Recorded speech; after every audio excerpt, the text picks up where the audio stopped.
From Hollywood, it's time now for... Johnny Dollar. Mac Woodson, Mr. Dollar. The girl from the claims office called and gave me this number. Oh, yes, Mr. Woodson. It seems we're working on the same case for the same company. Well, I've been working on Mr. Ed Morgan's files and records here for the past week now. I've turned up some... How much is missing? Well, about $80,000 so far. All of it was taken during the 4 months immediately preceding his death. I'll say one thing. In 20 years as an accountant, I've never seen a looting more cleverly carried out. Oh, Ed was a very bright lad. A man who'd go far, they all said. Did you know him, Mr. Dollar? I thought I did. He was one of my best friends. But it turns out I'm only beginning to know him. Could you meet me in his office around 10 o'clock, Mr. Woodson? Yes, that's where I am now. I've been working on these books day and night. Better be careful. That's what got Ed into trouble. How's that?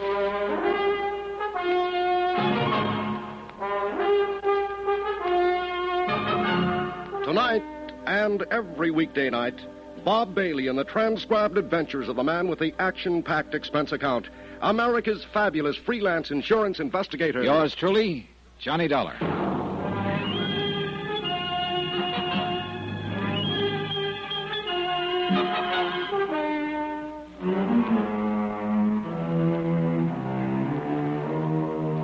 From Special Investigator Johnny Dollar to the Home Office, Eternity Mutual Insurance Company, Hartford, Connecticut. Assignment, the confidential matter. Location, San Francisco. Expense account continued. Item 4, $1, 1 martini. Item 5, $1, 1 tip to the bartender who stirred the martini. All in the house that Jack built. I don't know who built it, actually, but it took Jack to live in it. $1,200 a month, to be exact. That was the take-home bite for an apartment at the Drakely Arms on Nob Hill. And, of course, that didn't include drinks in the intimate little private bar just off the lobby. And this is where Ed Morgan had lived during the last 5 months of his life, until he missed a curve one night and drove his car off a cliff into the Pacific. Ed Morgan, whose idea of a big night had always been his pipes, slippers, and a mystery novel. But things were different when I'd known him and been his friend. For one thing, he hadn't stolen $80,000. Or I don't think he had. Do you find the martini adequate to your expectations, sir? Oh, yeah. Yeah, indeed. It's a heck of a belt for a buck. Thank you, sir. Quite a nice little place you got here. Oh, I find it a most agreeable sanctuary from the stress and strife and the hurly-burly of the city. Been here long? I have tended bar here in the Drakely Arms Rendezvous for some 2 years now. Oh, then you may have known a friend of mine who had an apartment here up until a month ago. A Mr. Edward Morgan? Oh, yes. Mr. Morgan was a regular customer here. An eager supplicant for my humble and healing wares. A beer drinker mostly, as I recall. The Rendezvous does not serve beers, sir. Oh, forgive me. I didn't know. Quite all right, sir.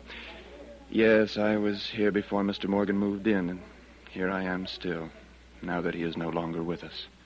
Such is the chance and mystery of life. One just never knows. Precisely. Oh, could I serve you... Not yet, thanks. Get to know Ed pretty well, did you? The policy of the Drakely Arms, sir, is to maintain a certain degree of formality in relations between guests and personnel. Sort of like a zoo, you might say, with bars to separate the people from the animals. The comparison is quite apt. Somehow, I can't see Ed Morgan sacking in a marble squirrel cage like this joint. I confess, he hardly seemed the type to me, sir. He was much too unrestrained for the Drakely. He came in here a lot, did he? Almost nightly. For a few minutes at least, on his way to some gala night spot. Gala night spot, Ed Morgan? Oh, yes. In all the years I knew Ed, I was only able to drag him into a gala night spot once. He stayed 20 minutes, then left because his tie was choking. Are you quite certain that your friend was this same Ed Morgan? I wish I weren't. Who were his friends? Did he always come in alone? Oh, no. No, never alone, sir. He and Nicky were inseparable. Nicky? Oh, I should say, of course, Mrs. Barrett. Oh, a young widow, as I remember. Lives here in the building. A lovely girl. Fascinating. And also unrestrained? Definitely. And Ed, then, was one of her friends. Oh, they were together every night, sir. An hour here in our little establishment, a few champagne cocktails, then out to dinner, dancing, the opera, ballet. Ed Morgan? Oh, quite. Life was just a mad whirl for those two. I gather your friend was something of a wealthy playboy.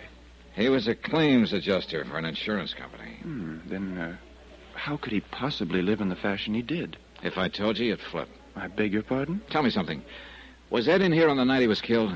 Oh, yes. He left here about 9, as I recall. And a few hours later, he was dead. How did this Nikki take it? Pretty broken up, was she?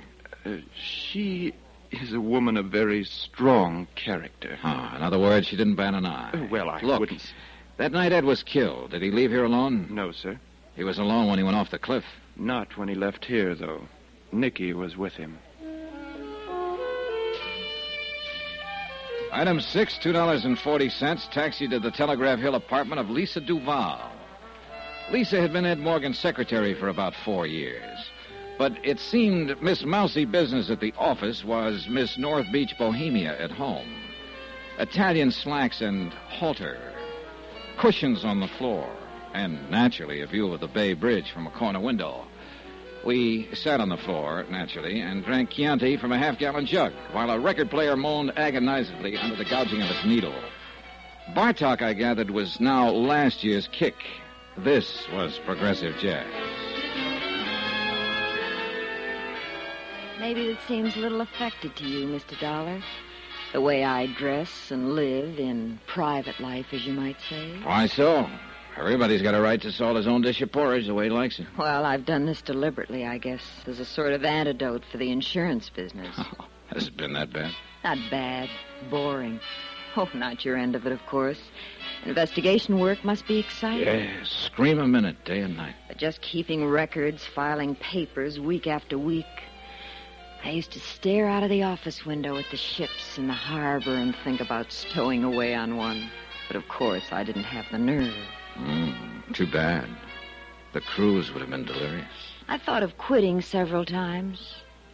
I guess I stayed because of Ed, Mr. Morgan. Oh? He was always so wonderful to work for.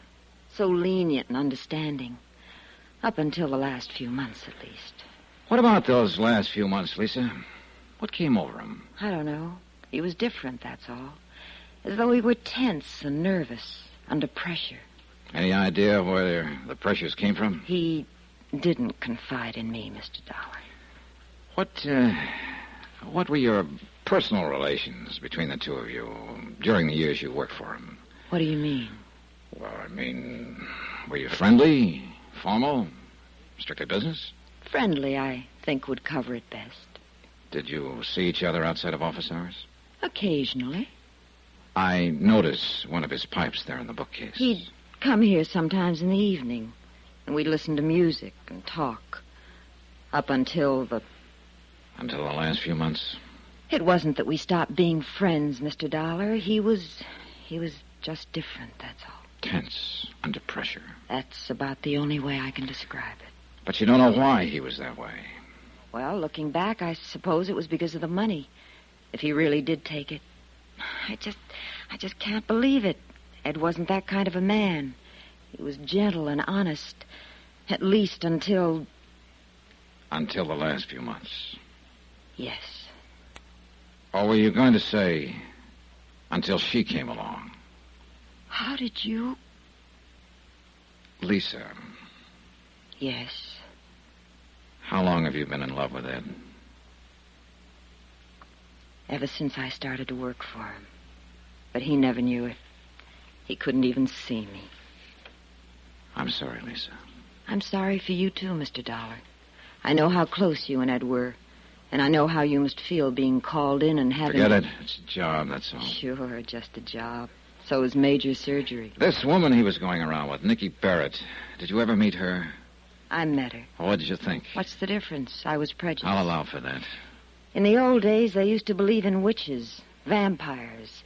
Some of them were very beautiful, and they'd lure a man on, and then destroy him. And you think she did something like that to Ed? Oh, you weren't out this way during the time he knew her.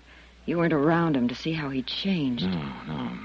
Oddly enough, the one time I was through here about 3 months ago, Ed was unexpectedly called away on business. He wasn't called away. He was avoiding you. He knew he was getting in too deep. Well, how'd he meet her? She came to the office with a life insurance claim. $50,000. Her husband had just died. I knew her type from the minute she walked in. The grieving widow, all in black. and looking like a Powers model. And he just melted down and laid his head under her foot. That was the start of it. Why'd she come to him? Unless she had a disputed claim. It was a double indemnity clause. Her husband had been killed in an accident. Her husband, too, huh? What do you mean? Ed Morgan died in an accident. Remember?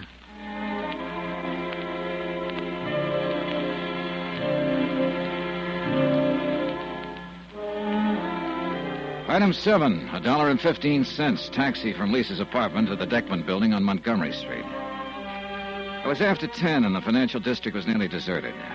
The canyons between the tall buildings were hollow and empty. A cold wind was blowing off the bay. Or maybe it was blowing out of the past.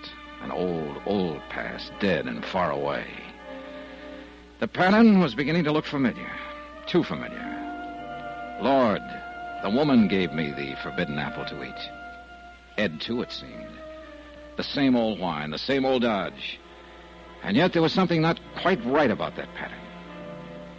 The accountant runs into some funny ones, Mr. Dollar. This Morgan case here is one of them. How do you mean, Mr. Woodson? Well, the way he was going about it, for one thing. Running hog wild, as you might say. Of course, as I said on the phone, his general scheme was pretty clever. He certainly knew standard procedures. Well, he'd been with the company a long time. Well, now, these payoff checks on claims. Of course, they were sent out from Hartford in care of this office. So what Morgan did was open a disbursement account in the bank here, then sign and deposit the checks and draw out the money in cash chargeable to direct disbursement funds under his own name. Mr. Woodson. Now, of course, the canceled checks would return to Hartford, but since they were countersigned to disbursement, they wouldn't even be processed. Instead, they'd be returned to Morgan.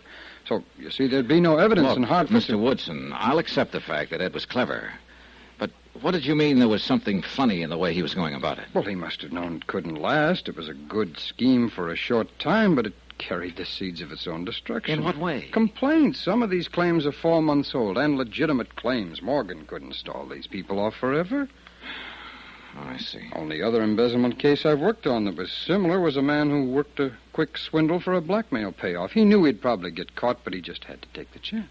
Yeah, you may have stumbled onto something, Mr. Woodson.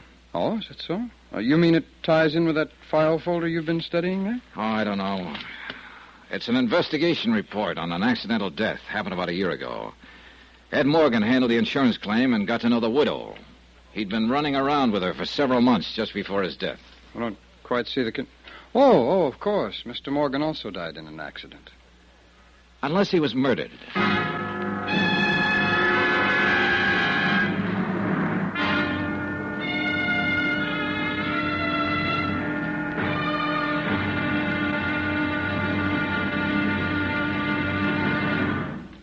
Now, here is our star to tell you about tomorrow's episode of this week's story. Tomorrow, $80,000 and a beautiful girl, both missing.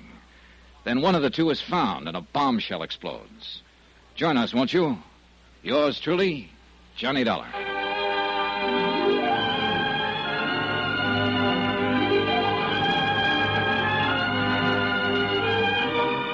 Yours truly, Johnny Dollar, starring Bob Bailey, is transcribed in Hollywood.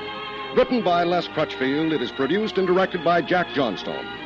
Be sure to join us tomorrow night, same time and station, for the next exciting episode of Yours truly, Johnny Dollar. Hugh Brundage speaking.